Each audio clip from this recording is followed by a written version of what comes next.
Good afternoon, students. In previous video, we have seen the 7 quality tools. Now, in today's video, we will see the remaining 7 quality tools, part 2. Now, what are the 7 quality tools? It was discovered by the Isakawa, as I told you earlier. So, he has found 7 quality tools, which are histogram, Pareto chart, the fishbone chart, the scatter diagram, flow chart, run chart, and control chart. In our previous video, we have seen the histogram and Pareto chart and fishbone diagram. Let me repeat. Histogram is a bar chart where for a single particular sales you get the different percentage of sales every month. Pareto chart is a chart where for particular defect there are number of defects: line defect, hole defect, porosity or foreign particle impurity defect, all these defect and the percentage of that particular defect in a bar chart. Fishbone type chart shows the various problem, and for particular problem there are number of causes of material, causes of person, causes of machine, or causes of process, whatever it is. So we need to find out that cause of the particular problem and resolve the problem. Now we'll move to the scatter diagram, then flow chart, run chart, and the control chart. So let us see the scattered diagram. What is the scattered diagram? Scattered diagram are used to study possible relationship between two variables, and they do indicate the existence of relationship as well as the strength of that relationship. In scattered diagram, we see the relationship of two variables. Suppose production and sale. These are the two relations. On one axis you place the production, on other axis you place the sales. So based on the production or depending on the volume of the production, are we getting the sale? Are we increasing the sale? If number of production is increasing and sales also is increasing, it means it is a positive graph. If the number of production is increasing and the sales is decreasing, it will give us a negative graph, or the pattern of graph will be different. And if the production is less and sales is more, it will give a different pattern of graph. So depending on that increasing or decreasing relationship of particular product and sale, production and sales, here this is a scattered diagram. The first one is positive correlation. You can see on depending on the x-axis and y-axis, an increase in y may depend upon an increase in x. So x and y both are interrelated. If x is increasing, y will increase. Negative correlation shows any decrease in y may depend upon an increase in x. As we increase the production, we can increase the sale, but if we don't increase the production, we cannot increase the sale. So this is one of the relation which we can find it out. So negative correlation means when y is decreasing and x is increasing. Now no correlation shows that there is no relation between x and y. So there is no demonstrated connections between x and y. Suppose we are increasing the production or we are increasing the sale, the production or sale is not affected, and there is no correlation between them. So that is one more important thing. In a mass production, this scattered diagram is very important, which shows us how to increase the production, how to increase the sale, or where if demand is more in market, why we are not able to increase or decrease or manage the scale, manage the production. So here are the positive correlations and negative correlations in the scattered diagram. Now construction of the scatter diagram. how we can construct this scatter diagram. So first collect two pieces of data and create a summary table of the data. Draw a diagram labeling the horizontal and vertical axis. In x-axis and y-axis we have to label the whatever the data we have collected. Again, I will give you the example of production sale. If you are taking sales on the x-axis, take the production on the y-axis.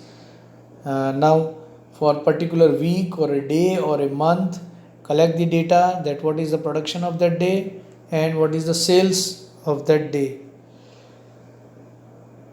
So if production is increasing gradually and even if the sales is increasing gradually, we get the positive correlated x-axis or the positive correlation between sales and production. But if we are increasing the production and we are not able to sell the product, then it gives the negative correlation.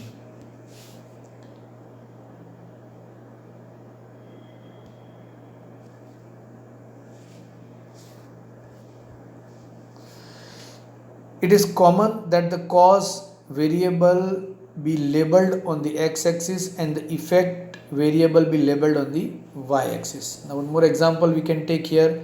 Whatever the causes are there, they have to label it on the x-axis, and what are the effect of that. By increasing the production, what is the effect which we found on the y-axis? Sales increasing or decreasing. Plot the data pair on the diagram. So whatever the data for particular day or particular week or month we have plotted it in the pair. Suppose x axis data and y axis data should be paired, will be placed parallelly. Interpret the scatter diagram for direction and strength. So depending on that plotting, we have to identify the what kind of pattern we are getting on the scattered diagram, so that we can make change in the quality, or we can make change in our manufacturing process, or we can make change on or improve our strength in particular direction. The x variable is independent and the y variable is dependent. Means x is independent and y is dependent. So when we vary the x, automatically whatever the effect or changes which we are finding on the y will be plotted. For example, for x, they say the production rate is constant or production rate is an independent variable. Then we have to look into the parameter of the sales. Y is a dependent. If production is less, sale is less, production is more, we can increase the sale. An example of when a scattered diagram can be used. When we can use a scattered diagram can be used to identify the relationship between the production speed of an operation and the number of defective parts made. This is one more example where we are taking consideration into consideration the example of say sales. Let us take the example of the defective parts. If we are increasing the product and also parallelly the defect is increasing, then we have to resolve this problem, because we are increasing the number of product, but again the number of defective parts are increasing, so that will affect our production. So we have to identify, when we increase the production, when we increase this production speed, the number of defective parts should decrease. The relation should be negative. Then and then only we can achieve a good quality production. Displaying the direction of the relationship will determine whether increasing the assembly line speed will increase or decrease the number of defective parts made.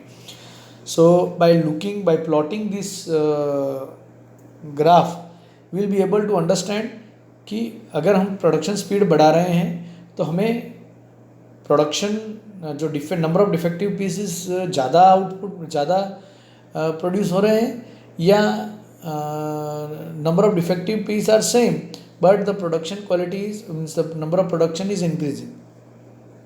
So this is how the scatter diagram is constructed and scatter diagram is used.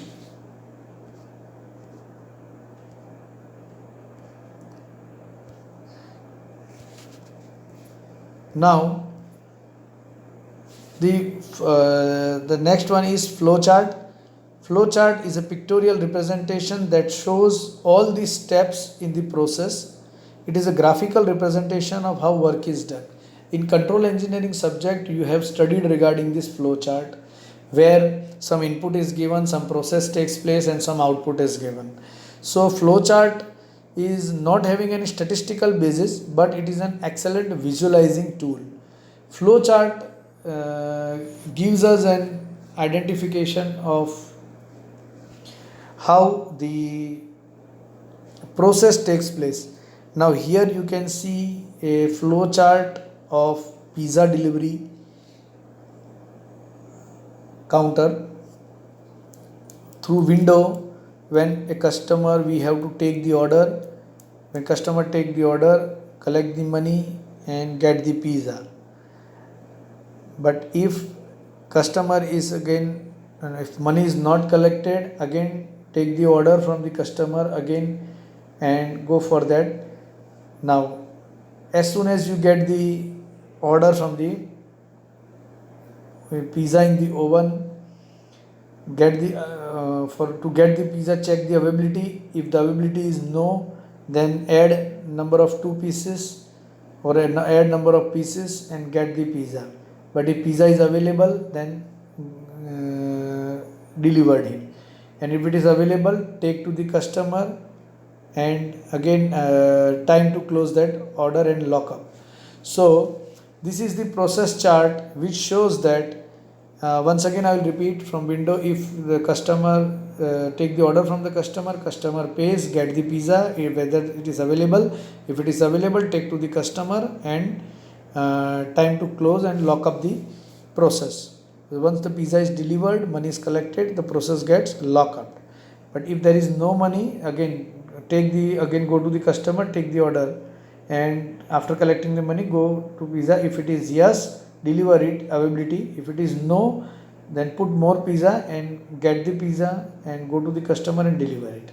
So this is the flow chart which shows that how the entire process takes place. For any industry, this is very important chart, because through this we will come to know the final layout of the production line.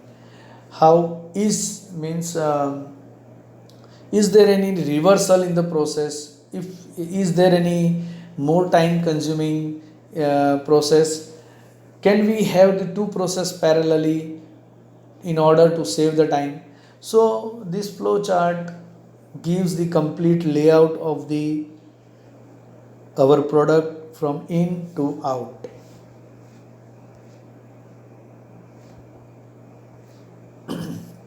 Now the sixth one is run chart. Run chart are used to analyze the process according to the time or order.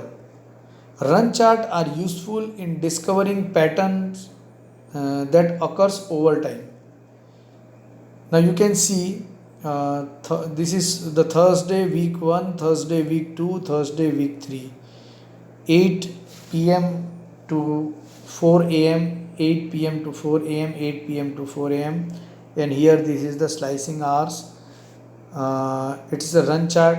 So here you can see, sorry by mistake here it is written Pareto chart, but it is a run chart in the figure. So make that correction in the PPT. It is a run chart. Now if the production, you can see here the pattern that every Thursday between 8 to 4 we are getting the same production output. Now the control chart, dating back to the work of Sieverts and Deming, there are several types of control chart. By plotting this data against predefined upper and lower limit, it can be determined whether the process is consistent and under control or if it is unpredictable and therefore out of control. In control chart, data is collected and plotted over time with the upper and lower limit set from the past performance and statistical analysis and the average identified. So there are mainly two types of control chart. Control chart for continuous data and control chart for attributes data. Plot of a metric with control limits defined. Upper control limit, if value of metric exceed this, take action. Lower control limit, if value goes below this, take action. And maybe warning level, if value outside this, check if all is well. Now here you can see this is the control chart which shows that the upper limit is 17 inches, lower limit is 15 inches. This is, we have studied in limits and fit, and this is in the 16 inches. So here you can see this is the limited line, which is almost the number of product we are seeing here. It is almost in the lower limit and upper limit. Some products are exact. So this shows that the process is under control, and you can see here in the small pie a dot, the production piece is being crossing the lower limit. So this is the warning limit.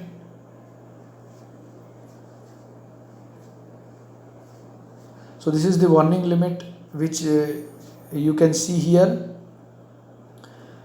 Now this small pie which is seen here, it is not considered into the our upper limit and lower limit. So immediate action should be taken for the quality check, that why this thing happened and what is the reason behind that, so that we can immediately take the control or take the action to control and decrease the number of defective pieces and increase the quality of the product. We can reduce the number of defective pieces. So control chart is again a chart which shows that our process or our product is within the upper and lower limit which we have set. If a product is crossing this limit, it means that we need to take some action in order to correct this particular step. So these were the different 7 quality tool check which was designed or discussed by the Ishikawa, an assistant professor in the University at Tokyo. Friends, if you go through this all 7 quality check tools, you can find it out that what are the different parameters used to improve the quality tools or to check the quality for the production. If we implement these 7 quality tools, we can definitely improve the quality of the product. Once again, I would like to tell you, for each and every process, all these 7 quality tools are not necessary. Depends on the product, it depends on the manufacturing process which you are adopting, and based on that you have to, which is suitable to you, that you need to imply it. So thank you very much for watching this video. I request you all to subscribe our channel SSIT Gandhinagar. Thank you very much.